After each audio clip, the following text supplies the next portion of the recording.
Hello. Hello, can you hear me now? Yeah, so far. Have you changed phones? No, I didn't. I had to fix something in my recording system. Okay. You're sounding loud and clear now. Okay, that's very good. So, Okay. first of all, I made a ghastly mistake on our time frame. Okay. And if you want to talk now, we can, or we can reschedule. No, we can talk now as long as the phones are okay and you are able to record and all that, right? Yes. Okay. Well, let's give it a shot. All right. Martin Popoff. Pronouncing your name right? Yeah. Okay. Native of Canada all your life? Yeah. Started in British Columbia and have been in Toronto now for about 25 years. Can you speak French? No, can't speak French. That's Quebec. Had to take a lot of French in school, as all Canadians do, up until about grade 11, if you're going to go to university. And but no, it's not something that's stayed with me at all. Okay. Yeah. Well, that usually fades away pretty quick. Yeah. I'm on the other side of the country for some reason, and I don't know why. Where are you?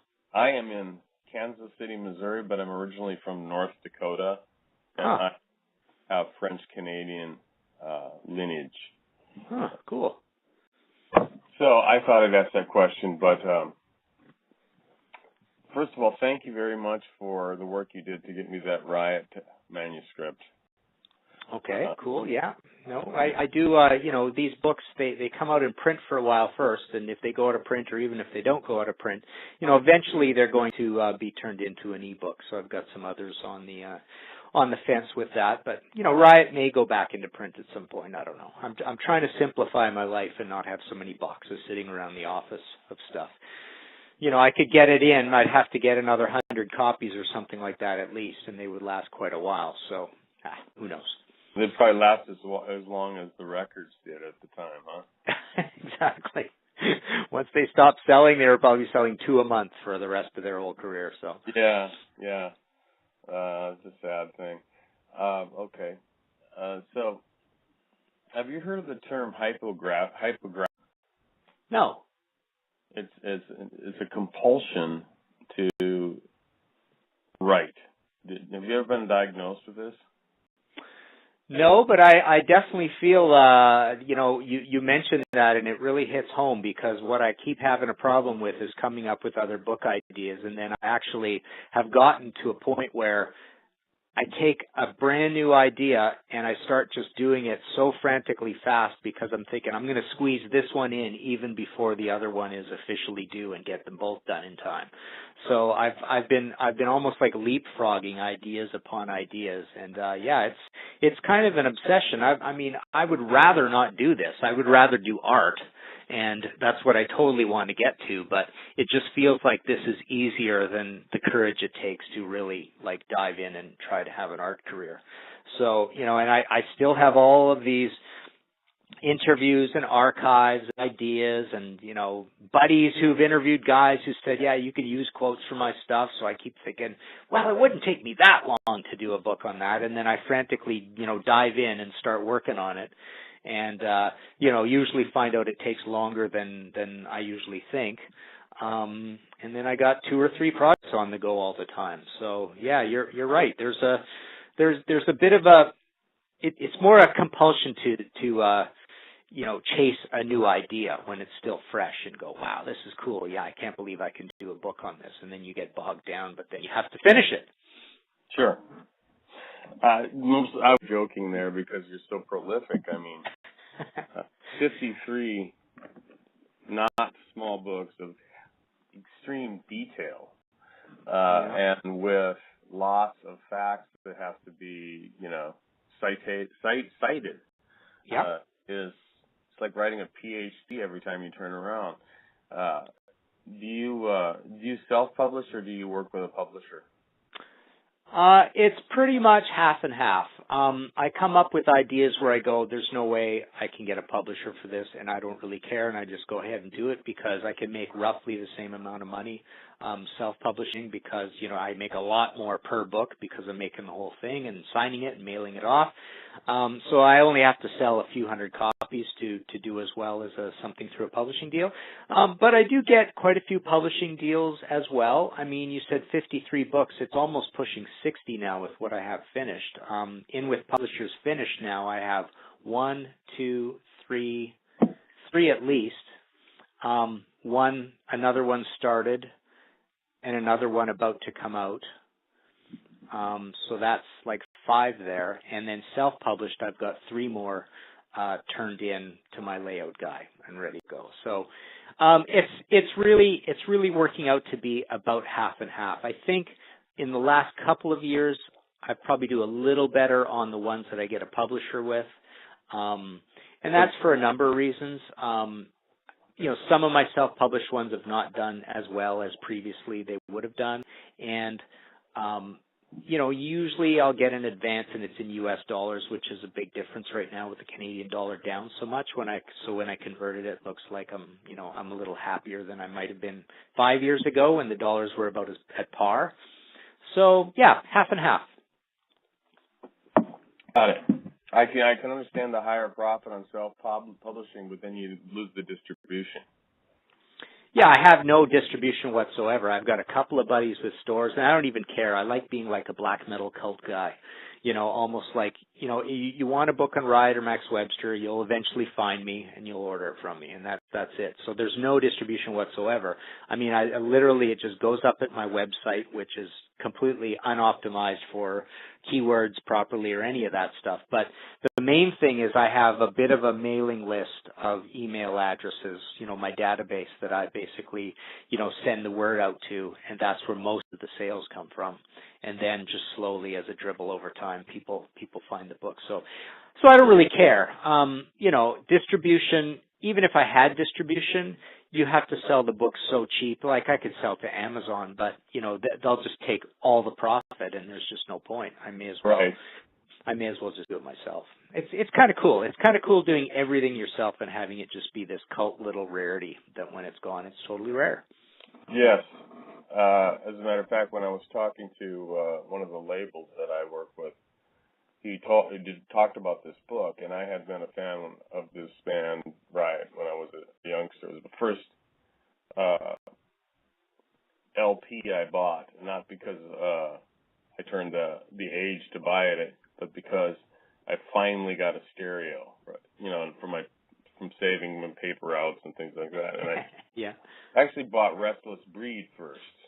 Mm-hmm. And I liked that record, but I knew I'd heard these rumors. In Minot, North Dakota, it's so remote, that there had been an earlier version of the band where there was a cleaner sound than Rhett Forrester's voice, and I was just dying to hear it. And I went to my record store guy and I said, what else is their back catalog look like? And he knew it all the way to Rock City, and so ordered for me, and it was my first real, this is incredible. Yeah. These guys are way ahead. And I was always promoting it with my friends. I practically printed leaflets, but couldn't get any traction. At any rate, the guy that told me about it, I said, who wrote it? And he gave me your name, and I was thinking O.V., right? Popoff, right. like the Russian. And he said, you haven't heard of Martin? My God, you've got to know who this guy is. And at any rate, you've achieved the status of being well known within the underground organization, so to speak. I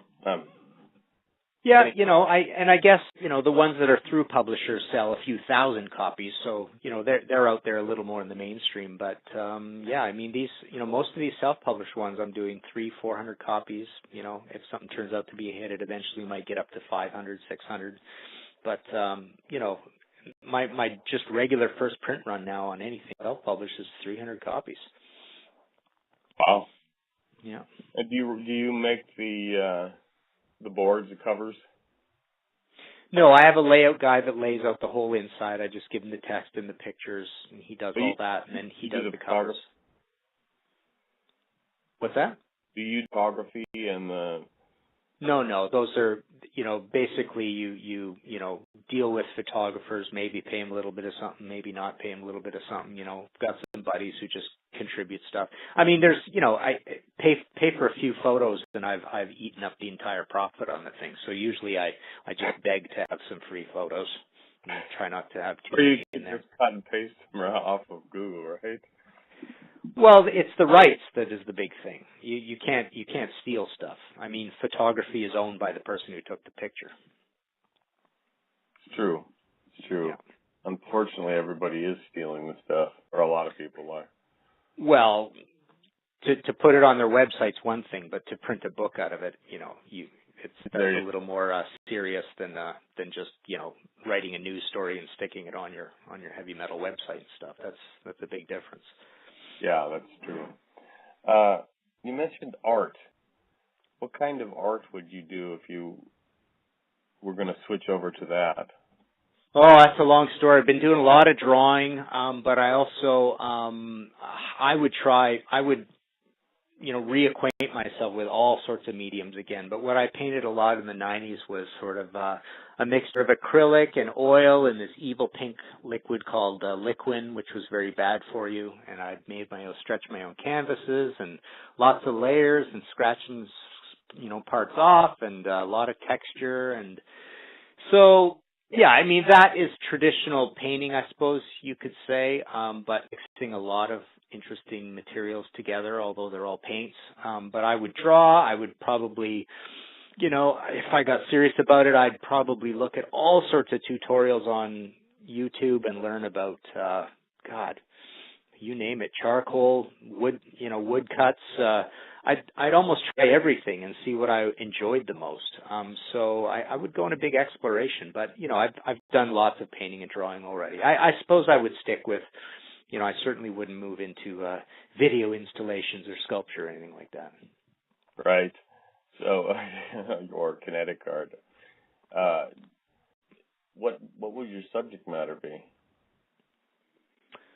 Boy, that's a whole can of worms too, because I think for the painting it would probably be still fairly abstract. If you want to see most of what I did, and most of it's all sold a long time ago, but even at my site there's a section on my page that says my paintings, and there's a bunch there. Okay.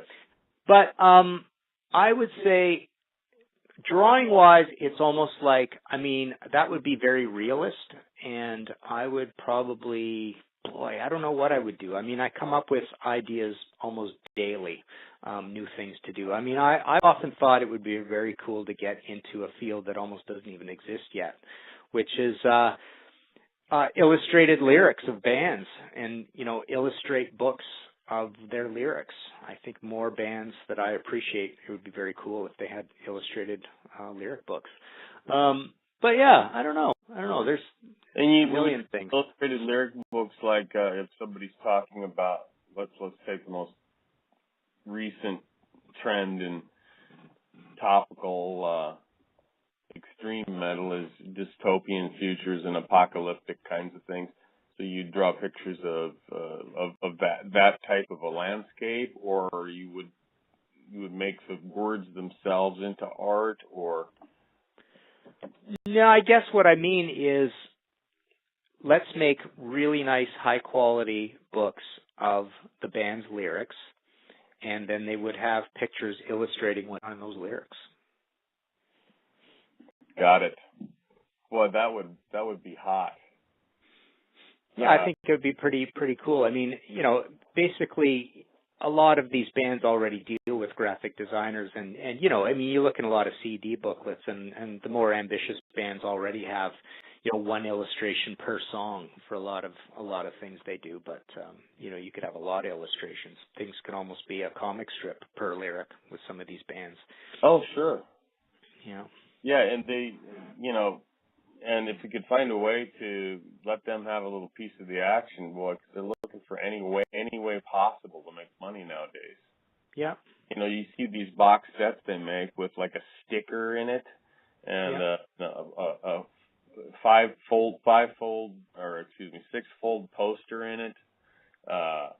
And it's not really, so to speak, anything of value, but they're appealing to the collector, right? Yeah. And so, yeah, that's interesting. Yeah. That would be really cool. Add to the theme. I wrote an article called the 18 Reasons to Continue Buying Vinyl and CDs. Right. And one of the reasons was that the album music is still recorded and created in an album-oriented format, right? Yeah. Even though you can buy one song, bands are still going out for a year or whatever and making an album.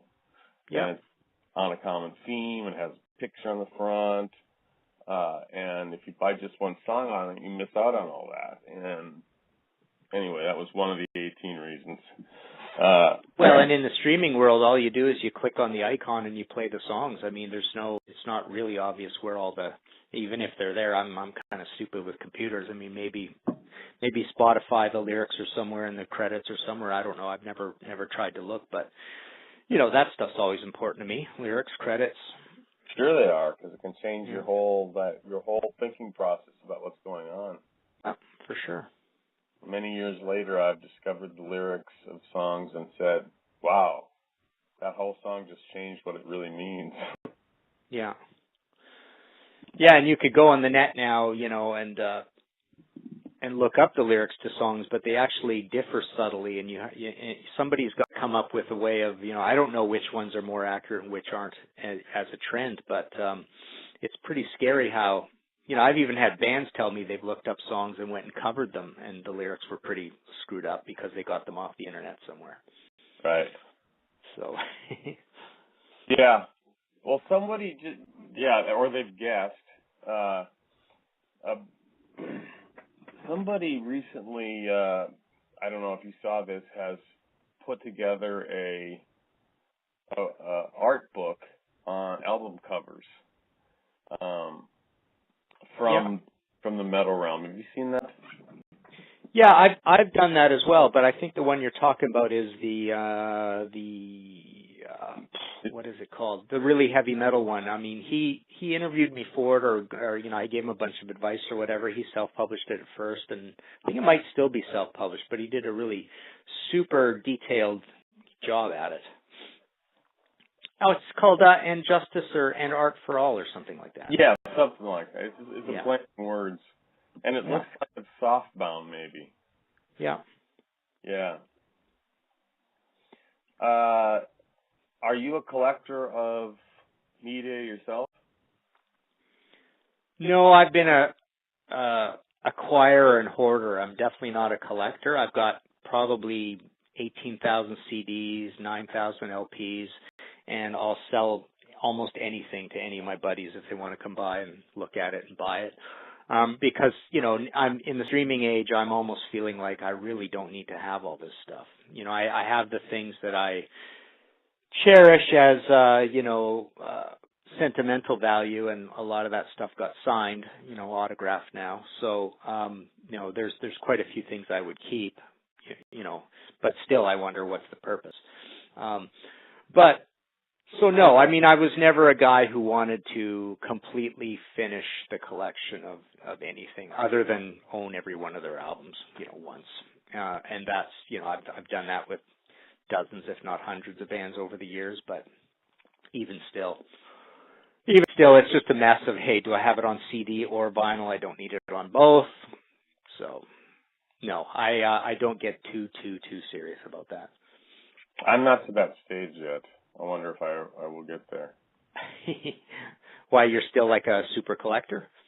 Well, I'm not a collector, so I've got to have, the first pressing picture disc of, Women in Uniform by Iron Maiden.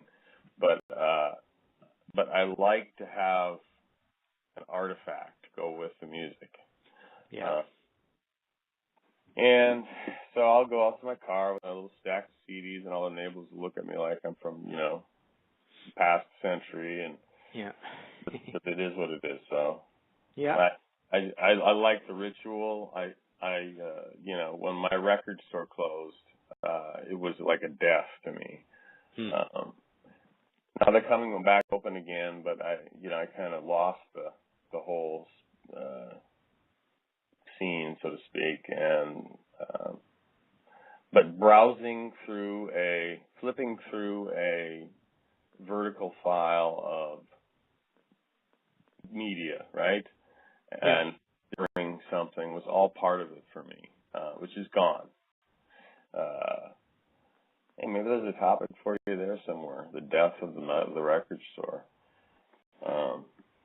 Anyway. Yeah, I don't know. I mean, I think about it a lot. It doesn't sound like something that's too interesting to write about because I kind of talked and even wrote about it quite a bit because I actually was involved with 3, 4, 5 editions of the Goldmine Record Price Guides, and have some little articles along that line in there. But yeah, I don't know. The one interesting thing I've always felt has never gotten out of my head is I was pretty big into book collecting and reading magazines and books on book collecting for a lot of years. And to me, the most important thing is the first edition of something. So to me, a CD version of an album that came out in the album days, LP days, has just no sentimental value to me whatsoever. And I certainly don't need 2 or 3 or 4 versions of the CD versions of something. So for me, the only artifact that matters is that original vinyl, and preferably from the country where the band is from, because that to me is the one that, they got delivered a box of.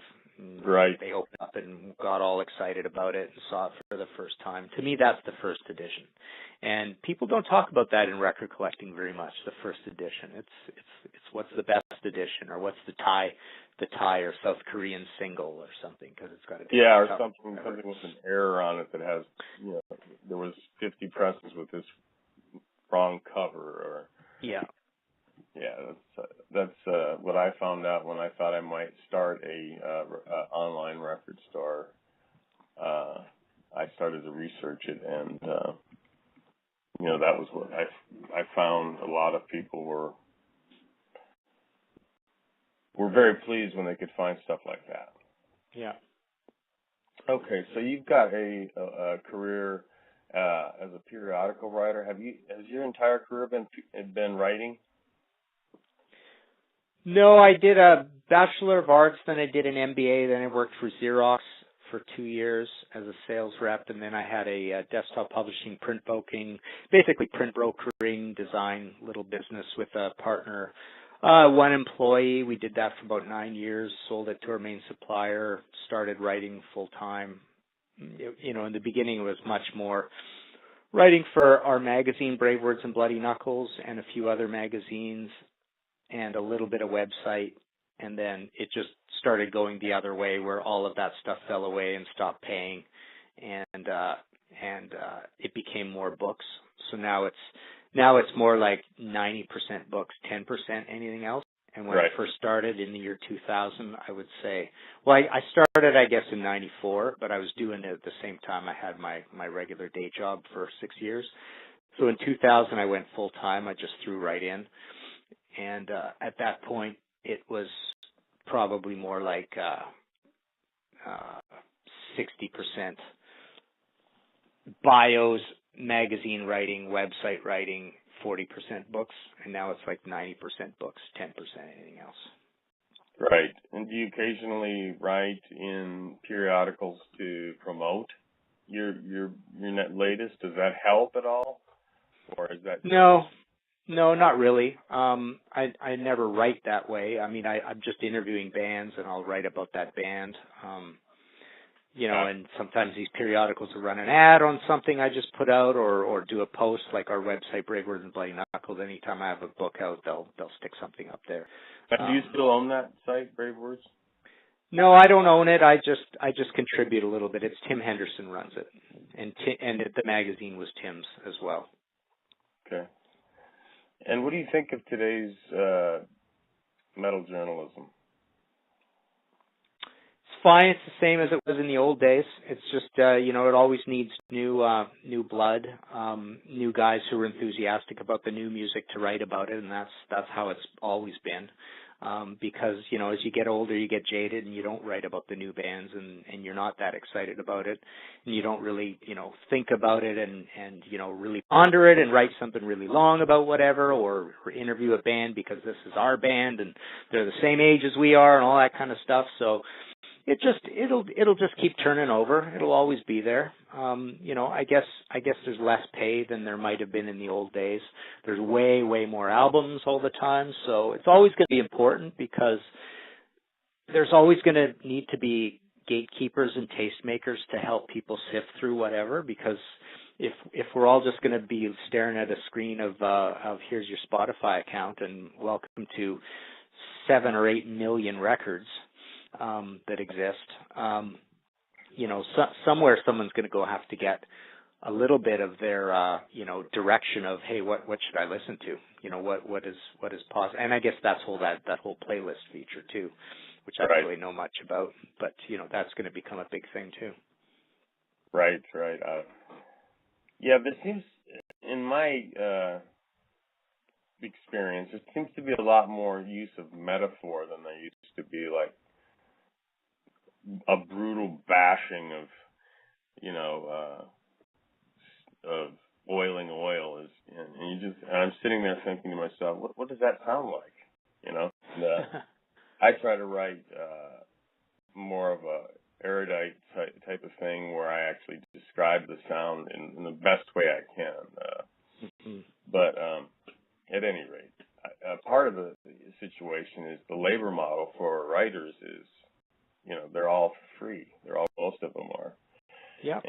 Or for, passes and experience and for music, which has not as much value as it used to have. Okay, so you were a contributor in Beyond the Lighted stage? Yeah. Wow. Yeah, I worked there full time for almost a year and did tons and tons of research, was in on all the meetings, coming up with what story points we're going to stress, which ones we aren't, editing meetings, unearthing rare video stuff, photos, coming up with question sets that Sam's going to ask the guys.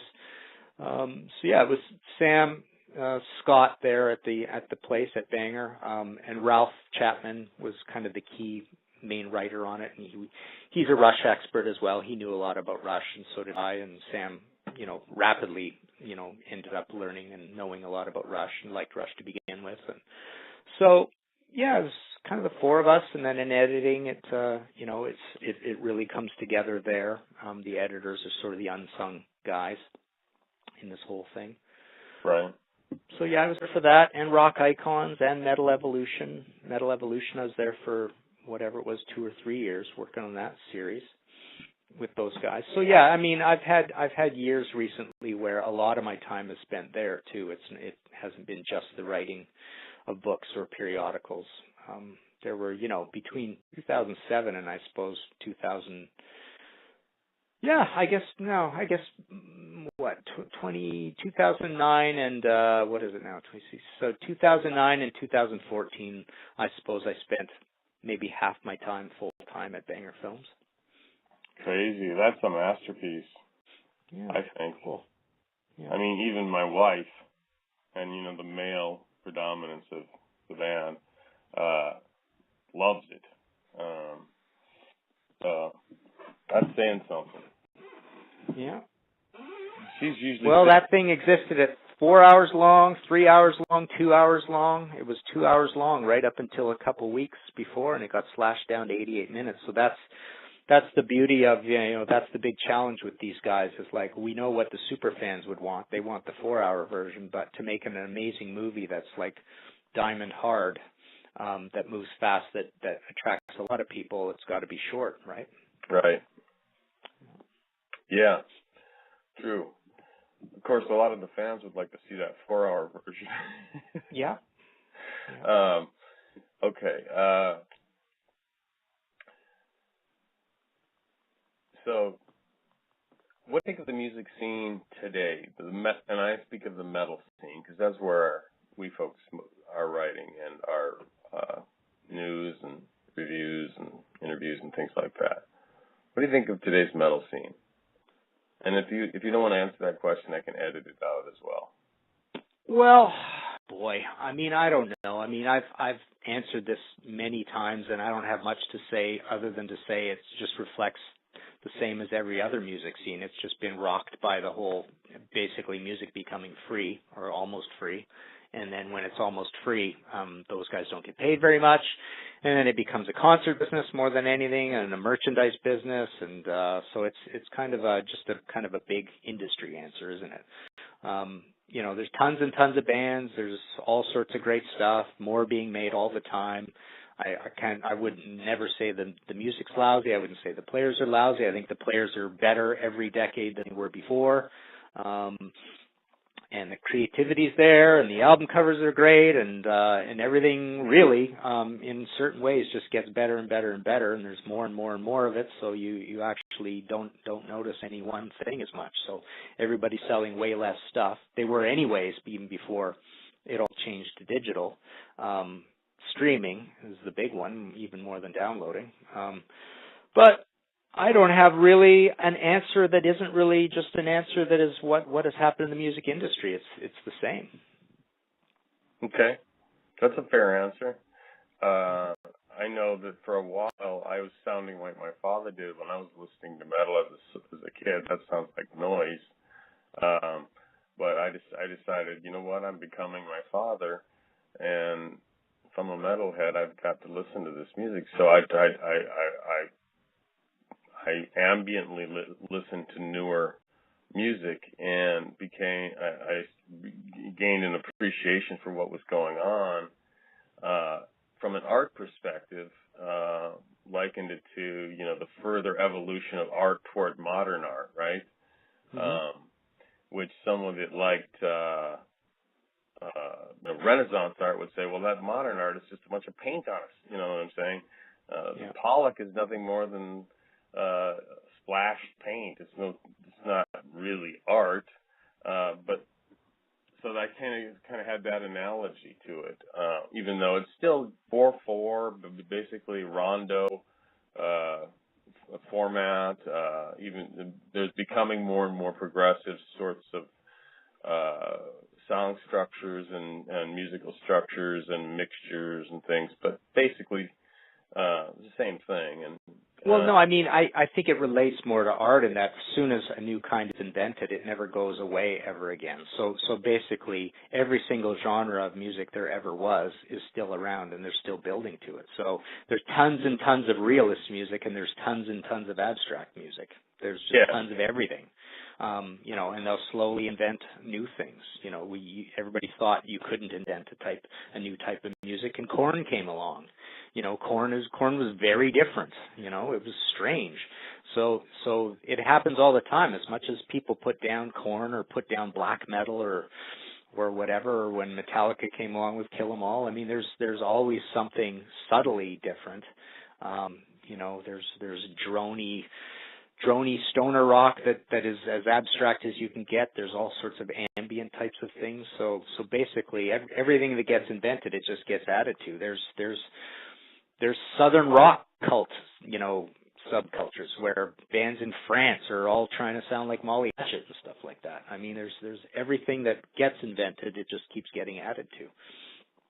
And now, like I say, you're confronted with a Spotify page with 6 or what, you know, I don't know how many albums are out there on Spotify. You know, I would imagine it's in the 5 million range. Yeah, like that. Sometimes there's a lack of deeper tracks, but I don't use Spotify. I use the Amazon for portable. I don't know how there could be a lack of deeper tracks, because basically soon as, you know, almost everything gets reissued, and then the thing gets doubled in size, and they grab all the old demos and all the alternate versions. So eventually you look up any popular album on Spotify, and then higher up the list is the 2 or 3 CD version, and then you scroll all the way down to the bottom to find what this thing was originally. It's almost a hassle trying to figure out what the original album is was these days. Yeah. Because everything's been added to so much, right? Yeah. Maybe the reason I don't subscribe. I'm not a subscriber. I don't pay the premium or whatever, and so I get advertisements. I'm not sure if it's Spotify or Pandora. I can't forward too far, or I get like free, changes of song. And Amazon, I'm a Prime member of Amazon. Their instant music, I can just pick anything, just type anything in, and it usually comes up. Although there are some bands where a sessions band has come in and imitated them, which is just pathetic. But because they can't get their hands on it, they just want people to click on it. But I use. Well, I don't know. I mean, there's some music you have to find because you are writing about it and you need to hear this or whatever. Like I'm researching or whatever. But the fact of the matter is, if I'm just listening for pleasure, I mean, there's 30 or 40 more lifetimes of music on there you could go through. So it's like I'm never saying, oh darn, I really needed that song. There's millions of songs out there. And then if you can't find it on Spotify, somebody stuck it up on YouTube. Right. True. It's pretty easy to find almost anything, and if you can't find it, you're definitely looking for something that's pretty damn rare. Indeed. I probably couldn't find that with somebody like you. By the way, if you run out of time, just tell me. Yeah, I think I better go pretty soon. I'm right in the middle. I actually owe Bang or something. I'm going to be going on their power metal, doing a power metal special on their Lock Horns thing. So I've got to get this email back to Lisa, but we can go for a couple more minutes. Okay. I noticed you did a UFO book. Yeah. I've always been baffled by the lack of people who even have heard of UFO in the United States. You know what happened with them there? Because their European contribution with the Schenker brothers and Pete Way and some of that really gave the family tree of musicians a lot of the music that came from the European and the British area, and they used to fill arenas. Do you have like a short answer to why they never really took off in the United States? Well, I think part of it is Michael Schenker left, and then all of a sudden, the lineup was looked at as a little bit compromised. They also did a lot of drugs, and they were not good live all the time.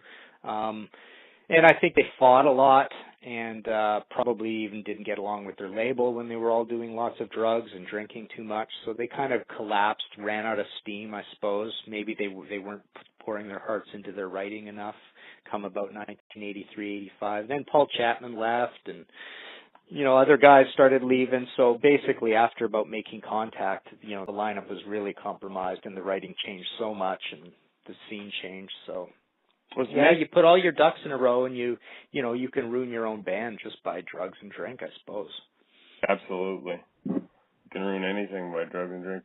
I have Making Contact. I bought that at the record store. Mm-hmm. Yeah, that was the last good album, they say until later there's all sorts of good albums and they're they've made lots and lots of records and they keep touring. They're still very prolific. Yeah. But I always see these UFO releases, and I'm wondering, what is that? Someone looked too far into it. But what about Voivod? Have you ever thought about, and I've looked through your whole list and not seen it, but have you ever thought about looking into them, being so unusual? Yeah, I did do a book on them. I did a book, an art book, with, it was a long story. I mean, a guy in the States sort of commandeered and financed that project, and we did a big hardcover art book that essentially went through their catalog at the same time, but it's mostly about Michelle's art, and that came out in English, and I think they still have some. I don't sell it, but it even came out in German. So yeah, there's a big coffee table book of Michelle's art that kind of goes through the catalog a little bit, but it's true, there's never been an actual book just on their music. Could be done someday, but I don't know. Pretty small band. It'd be hard to sell enough copies of that, I think. Yeah, they do have a big underground following and have influenced quite a few, and a lot of them count them as a major influence, and I can hear some of the stuff from Piggy's guitar, although he's now the late Piggy. At any rate, okay, so I'm going to say this has been the Gauntlet talking to the legendary All right. Popoff, and I appreciate your time, and cool. consider you the go-to authority for anything of this kind. The godfather of music writing. Please keep doing it, and I'll look forward to seeing some of your art hanging in a museum. Maybe. How's that sound? Cool. Sounds good. Let me know when you get this going. We'll throw it on my website or on my Facebook page at least. And thanks for the chat. You bet. Okay. All right. Take care. All right. Talk about it again. Yeah. Bye.